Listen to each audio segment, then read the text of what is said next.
Sensory processing is taking in information through our senses, making sense of it, interpreting it, filing it, and reacting to it. We're all sensory processing all day, every day, and we all do it in slightly different ways as per normal.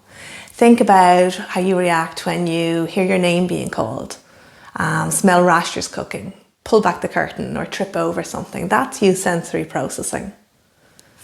You're taking information in through your sense of sight, hearing, taste, smell, touch on your skin and on the skin in your mouth, and your proprioceptive sense through your muscles and joints telling you where your body parts are in relation to each other, and your vestibular sense through the receptors in your inner ear telling you about where your body is in relation to gravity. You're all the time processing sensory information. As much as possible, we tend to set up our lives to suit our sensory preferences.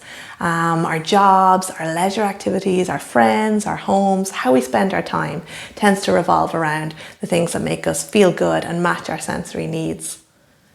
We only have a sensory processing difficulty if there's a mismatch between the sensory needs our body have and the opportunities in our environment. And when that happens, you'll see that someone is a bit more reactive. They might have a really big emotional reaction to what someone else thinks isn't a big deal, but to them it is a big deal and it feels that way. They might tend to be a bit more resistant, and there'd be certain situations that they're trying to avoid because it doesn't feel good to them. And they might get in trouble for engaging in behaviours that other people think are weird or controlling because they're making sure they're meeting their sensory needs.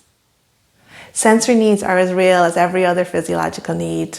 Thirst, tiredness, hunger. Whenever we feel those things, we act in ways to meet those needs, and with sensory, it's the exact same. So when there's a sensory processing difficulty, you want to look at what the person is doing, because that'll show you what need they're meeting. If you put on your sensory glasses, you can see what sensory system they're trying to get more input for or avoid. And then you're looking at substituting out what isn't working for other things that are available in the environment, but that also tick that box and meet that sensory need. You're looking for something that fits the person's sensory need, but maybe in a more all-rounded way that suits the environment as well.